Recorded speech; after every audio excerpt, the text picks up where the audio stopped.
PS4 news కి స్వాగతం. ముందుగా ముఖ్యాంశాలు.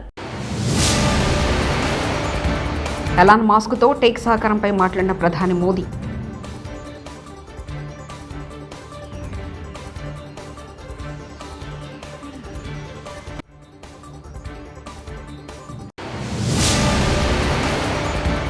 ఎంఐఎంకు ఆ పార్టీలు జీ హుజూర్ అంటున్నారు కిషన్ రెడ్డి.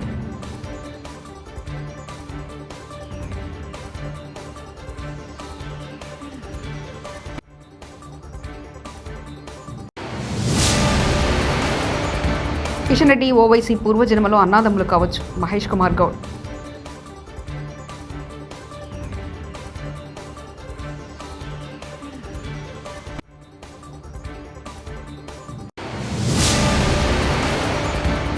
కూటమి ప్రభుత్వంపై దుష్ప్రచారం రఘురామ ఫైర్.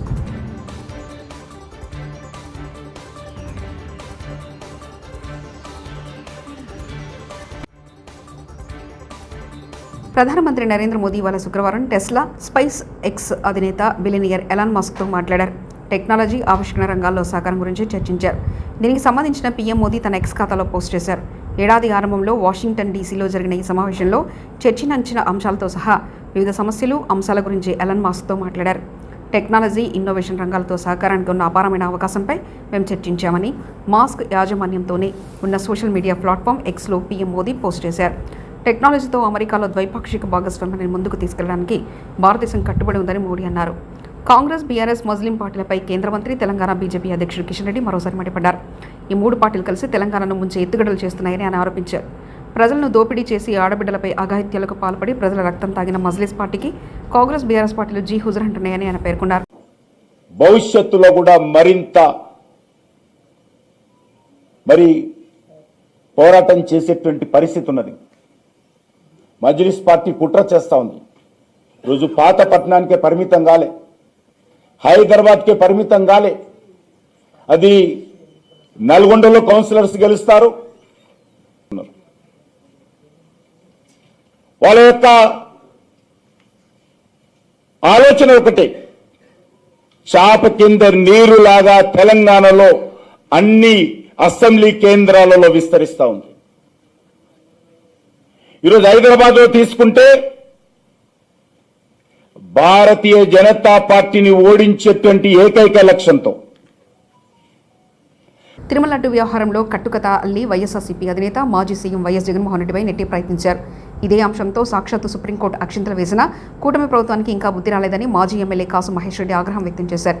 తిరుమల గోశాలలో కూటమి ప్రభుత్వం చేస్తున్న రాజకీయాలపై కాసు మహేష్ రెడ్డి మీడియాతో మాట్లాడారు. తిరుపతిలో గోవులు చనిపోవడం బాధాకరం. గోవులు చల్లగా ఉంటేనే ఈశ్వం చల్లగా ఉంటుంది. గోవులు చనిపోతున్నాయని టీడీటీ మాజీ చైర్మన్ భువన కరుణాకర్ రెడ్డి చెప్పేంత వరకు విషయం బయటికి రాలేదు.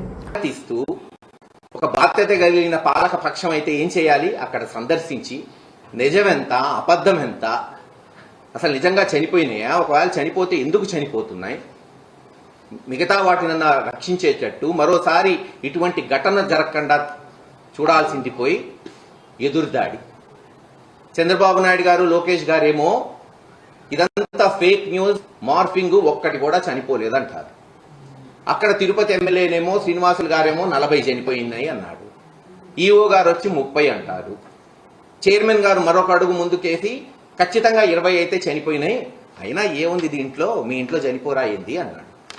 వాస్తవమే, వయసు రీత్యా పెద్దవాళ్ళై అందరి ఇళ్లలో ఎవరో ఒకరు చనిపోతుంటారు, బాధపడుతుంటాం. ఎవరి జీవితం శాశ్వతం కాదు. ఇంకో 30-40 సంవత్సరాలు ఆ చైర్మన్ గారు ఉండరు, ఇంకో 50 సంవత్సరాలు నేను ఉండను. ఎవ్వరూ శాశ్వతం కాదు. కానీ ఆయన అన్నట్టు ఒకే ఇంట్లో 2-3 నెలల్లో పెద్దవాళ్ళు, చిన్నవాళ్ళు ఒక 5-6 చనిపోతే ఆందోళన చెందరా? మొత్తం వచ్చి ఆ ఇంట్లో కూర్చోరా? ఏం జరుగుతుంది ఆ ఇంట్లో? ఏమన్నా అంటరాని వ్యాధులు సోకాయా? దాన్ని ఎలా ఆపాలి? వేరే వాళ్ళ ఆపద పడకుండా చూడాలి, రక్షించాలా లేదా? మరి వాళ్ళు చేయాల్సిన బాధ్యత వాళ్ళకు ఉన్నిందా లేదా? చైర్మన్ కావచ్చు, ఈవో కావచ్చు, జేఈఓ కావచ్చు, ఇతర అధికారులు కావచ్చు, ఇలా గోశాలలో చనిపోతున్నాయి. బండి సంజయ్ మాట్లాడేటప్పుడు కేంద్ర మంత్రి అనే విషయం కూడా మర్చిపోతాడు. పూనకంలో ఏం మాట్లాడతాడో కూడా ఆయనకే తెలియదంటూ టీపీసీసీ అధ్యక్షుడు మహేష్ కుమార్ గౌడ్ వ్యాఖ్యానించారు. కేంద్ర మంత్రి స్థానంలో కరీంనగర్ రావాల్సిన ప్రాజెక్టు గురించి ఆలోచించు. తెలంగాణకు రావాల్సిన ప్రాజెక్టు కూడా ఆలోచన కేంద్ర మంత్రి అవకాశం వచ్చినప్పుడు కూడా దాన్ని సద్వినియోగం చేసుకోకుండా మంత్రి అని కూడా మర్చిపోతారు పాపం మా సంజయ్ గారు. అయితే కొద్దిక్షేపం ఆ పూనకం వచ్చినట్టే మాట్లాడుతూ ఉంటే ఆ పూనకంలో ఏం మాట్లాడుతారో తెలియదు. నేను ఒక కేంద్ర మంత్రిలో వర్గంలో ఉన్నాను, నేను అది మాట్లాడకూడదు, ఇది మాట్లాడాలని తెలియకుండా మాట్లాడిస్తూ ఉంటారు. హెచ్సీలో 400 ఎకరాల భూమి అటవీ అని సుప్రీంకోర్టు కూడా చెప్పలేదు. ఇది అటవీ కాదు, 20 సంవత్సరాల నుండి ఏమీ చేయలేదు కాబట్టి చెట్లు పెరిగాయి అంతే. తప్పుడు సమాచారం వచ్చినప్పుడు ప్రధానమంత్రి తెలుసుకొని మాట్లాడాలంటూ కాంగ్రెస్ ఎంపీ మల్లు రవి వ్యాఖ్యానించారు. కాబట్టి అది తప్పుడు సమాచారం ఇచ్చినప్పుడు వెరిఫై చేసుకొని మాట్లాడాల్సిన బాధ్యత కూడా ప్రధానమంత్రి గారి మీద ఉంది. కూటమి ప్రభుత్వంలో ఆర్థిక ఇబ్బందులు అధిగమిస్తున్నామని AP assembly deputy speaker K Raghuramakrishnaraju అన్నారు. ఇవాళ శుక్రవారం రతన్ టాటా విగ్రహావిష్కరణ కార్యక్రమం జరిగింది. ఈ కార్యక్రమంలో రఘురామ పాల్గొని మాట్లాడారు. రతన్ టాటా కేవలం పారిశ్రామికవేత్తమే కాదు, గొప్ప మానవతావాదాన్ని అభివర్ణించారు.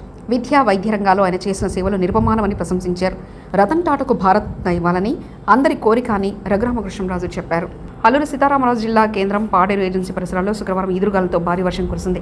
దీంతో పలుచోట్ల రహదారులపై వరద ప్రవాహం కొనసాగింది. దోకులూరు ప్రాంతంలో వడగళ్ల వాన పడింది. దీంతో చిరు వ్యాపారులు, వాహనదారులు ఇబ్బందులు పడ్డారు. అకాల వర్షానికి పలుచోట్ల పంట నష్టం వాటిల్లడంతో అన్నదాతలు ఆందోళన చెందుతున్నారు.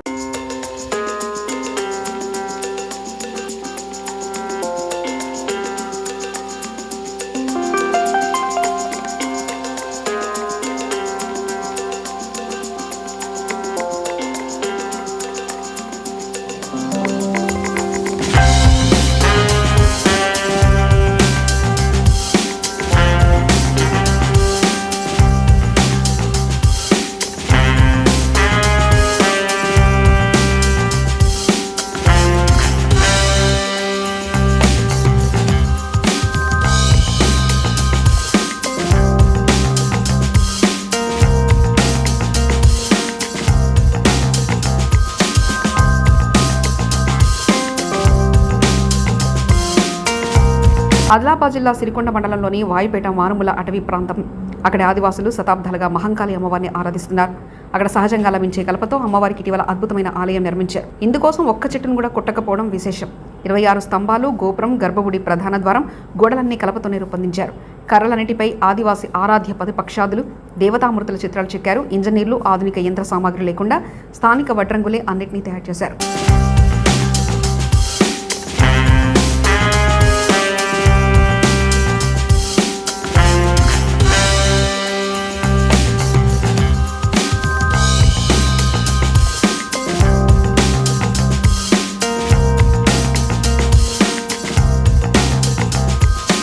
ప్రతి పంటకు 500 బోనస్ ఇవ్వాలి. సంగారెడ్డి ఎమ్మెల్యే చింతా ప్రభాకర్ సంగారెడ్డి నియోజకవర్గంలోని కంది, ఇంద్రకరణ్, నాగపూర్ గ్రామాల్లో పిఎస్సిఎస్ ఆధ్వర్యంలో ఏర్పాటు చేసిన యాసంగి రబీ వరిధాన్యం కొనుగోలు కేంద్రాన్ని టీజీఐఐసి చైర్పర్సన్ నిర్మలా జగ్గారెడ్డితో కలిసి ఎమ్మెల్యే చింతా ప్రభాకర్ ప్రారంభించారు. ధాన్యం కొనుగోలు కేంద్రాల వద్ద రైతులకు ఎలాంటి ఇబ్బందులు లేకుండా కొనుగోలు చేసే విధంగా చర్యలు తీసుకోవాలని సంబంధిత అధికారులను ఎమ్మెల్యే సూచించారు. చింతా ప్రభాకర్ మాట్లాడుతూ కొనుగోలు కేంద్రాల ద్వారా ధరలకు ఎక్కడా తావు లేకుండా చివరి గింజ వరకు కొనుగోలు చేయాలని తెలిపారు.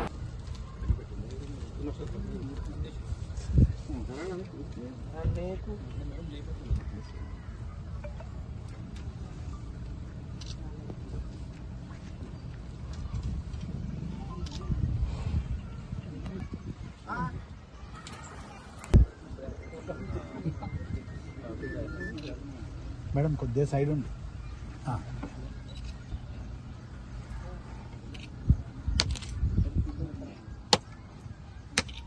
సరిగా లేక రైతు బంధు టైంకి అందక రైతులందరూ ఇబ్బంది పడుతున్న విషయం మనందరికీ కూడా తెలుసు. మరి ప్రభుత్వం ఇప్పుడైతే బోనస్ సన్నాలకు అంటారో బోనస్ సన్నాలకు కాదు, అన్ని పంటలకు కూడా బోనస్ 500 రూపాయలు ఇవ్వాలి. మరి వెంటనే గత ప్రభుత్వం ఇచ్చినట్టు వారం లోపల అమౌంట్ కూడా అకౌంట్లో వేసే విధంగా చర్యలు తీసుకోవాలని చెప్పి మేము అధికారులను, అధికార పార్టీ నాయకులను కూడా కోరుతా ఉన్నాం. ఎందుకంటే రైతులు చాలా ఇబ్బంది పడుతూ ఉన్నారు. కరెంటు నిన్న కొండపూర్ మండలంలో ఎమ్మెల్యే గారు మేము తిరుగుతుంటే కరెంటు పోయి మేము 4 ఎకరాలు నాటేసినాము, ఎప్పటికి పడినట్టు పడుతుంది పంట అనుకున్నాం, ఎక్కడ పొలం ఎండిపోయింది సార్ అని చెప్పి వాళ్ళు చెప్పడం జరుగుతూ ఉంది. అందుకే కరెంటు సమస్యతోని సమయానికి రైతు బంధు రాక ఇబ్బందులు పడుతున్న రైతులకు ఈసారి సకాలంలో మరి బిల్లులు చెల్లించాలి. అన్ని పంటలకు సన్నలు అని కాకుండా ప్రతి పంటకు కూడా 500 బోనస్ చెల్లించాలని చెప్పి ఈ సందర్భంగా ప్రభుత్వాన్ని డిమాండ్ చేస్తా ఉన్నాం. కంది ఇంద్రకరణ్ గ్రామంలో కొనుగోలు కేంద్రాలు ప్రారంభించుకోవడం జరిగింది. మరి ఈ కార్యక్రమం ప్రభాకర్ రెడ్డి పిఎస్సిఎస్ చైర్మన్, అలాగే నిర్మలా జగ్గారెడ్డి గారు, మా మిత్రులు సిడిసి మాజీ చైర్మన్ బుచ్చిరెడ్డి గారు, గ్రంథాలయ సంస్థ చైర్మన్ నరారెడ్డి గారు, జెడ్పీటీసీ సభ్యుడు మాజీ మా మిత్రుడు కొండలరెడ్డి గారు, మధుసూదన్ రెడ్డి గారు, ప్రభాకర్ గారు, మరి స్థానికంగా ఇందర్కన్ మిత్రులందరికీ, ఈ పిఎస్సిఎస్ పరిధిలో ఉన్నటువంటి రైతులందరికీ హృదయపూర్వకంగా నమస్కరిస్తూ, ఈ కొనుగోలు కేంద్రం ద్వారా మరి దళారీకి ఎక్కడ తాగివ్వకుండా ప్రతి గింజ పండించినటువంటి ప్రతి గింజ మరి ఈరోజు ఈ సెంటర్లో అమ్ముకోవాలని కోరుతూ, మరి ఈ ప్రభుత్వం మరి గన్ని బ్యాగులు కానీ టార్పలిన్స్ కానీ అకాల వర్షం వచ్చి తడిసిపోయిన ధాన్యం కూడా రైతులకు ఇబ్బంది కలగకుండా తీసుకోవాల్సిందిగా కోరుతూ, మరి మీరు ఎన్నికల్లో మీ మేనిఫెస్టోలో పెట్టిన విధంగా అన్ని పంటలకు సంబంధించి 500 రూపాయల బోనస్ ఇస్తామన్నారు. దానికి కట్టుబడి ఉండాలని కోరుతున్నాం. ఇప్పటికే రైతు భరోసా కానీ సకాలంలో ఇవ్వట్లేదు, రుణమాఫీ కూడా సకాలంలో జరగట్లేదు. ఈరోజు రైతులందరూ వాళ్ళ గోస వినిపిస్తూ మరి చాలా ఇబ్బంది పడతా ఉన్నారు. మరి ఇప్పటికైనా ఈ కాంగ్రెస్ ప్రభుత్వం, రేవంత్ రెడ్డి ప్రభుత్వం మరి వాళ్ళకి అందరికీ మీరు ఇచ్చిన మాట నిలబెట్టుకోవాలని కోరుతూ జై తెలంగాణ.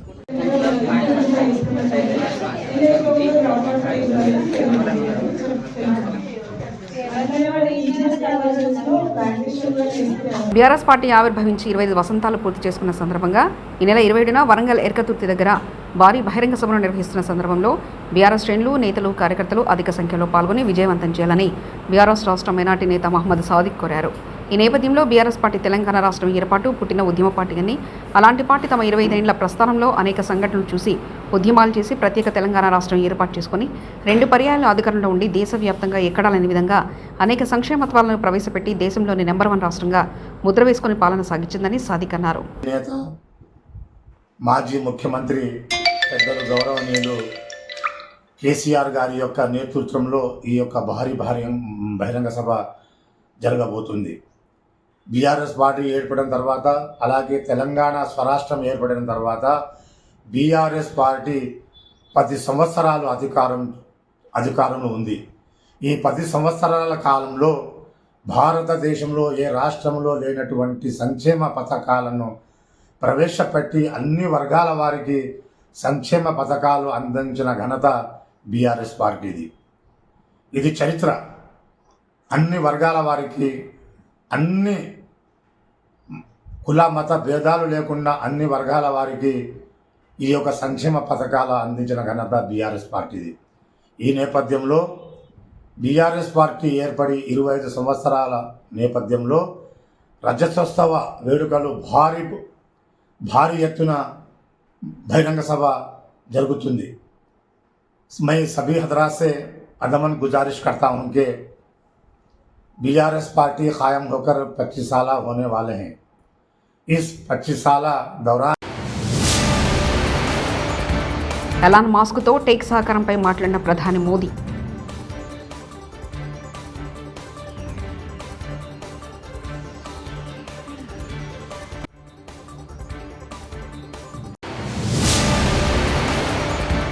ఎంఐఎంకు ఆ పార్టీలు జీ హుజూర్ అంటున్నారు కిషన్ రెడ్డి.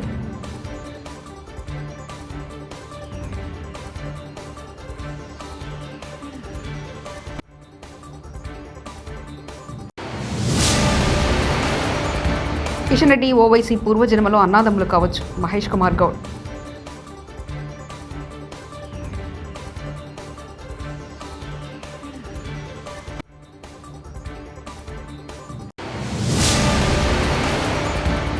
కూటమి ప్రభుత్వంపై దుష్ప్రచారం. రఘురామ ఫైర్.